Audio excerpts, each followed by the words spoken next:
Hello everybody, welcome back to the channel. Today we've got our very first Q&A video, and we've got a question this week from Mr. mrleamonruss, and he's asking, what's a good replacement for the Sony Xperia Arc S for the same price please? I'm just bored of my old phone, lol. So I've been looking yesterday, I looked at what phones we could get in that price range. Sony Xperia Arc S at the moment's retailing for about £220, so I was thinking around the £200 to £230 mark. So the first phone I found was the Nokia Lumia 800. Now this is a great new phone, it only come out at the beginning of this year, and it's got Windows Phone on it, and it's got a nice 8 megapixel camera. Slightly thicker than the Sony Xperia Arc S, but if you want to try a new interface, the Windows Phone is definitely an option for you. The second phone I looked at is the HTC One V for £193. This is with Beats Audio, 1 GHz processor and 250 GB of Dropbox storage, which is free and it comes with the phone.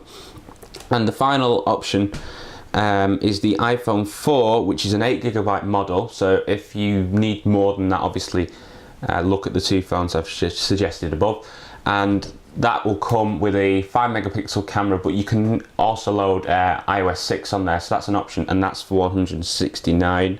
So the Nokia Lumia is for £234, but that's a newer phone, comes with 8 megapixel camera and Windows Phone, which allows you to get access to your Xbox Live account if you have one.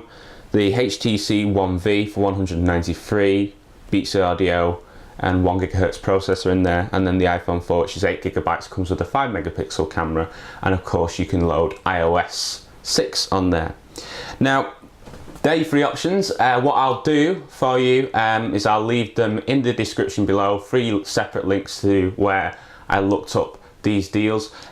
One quick side note, as the iPhone, obviously, that is obviously cheaper if you have a pay-as-you-go or a contract. I didn't know if you had one of them, so I just went to the network I use and tried to do a price comparison to give you a good idea of what price it would be to get an iPhone.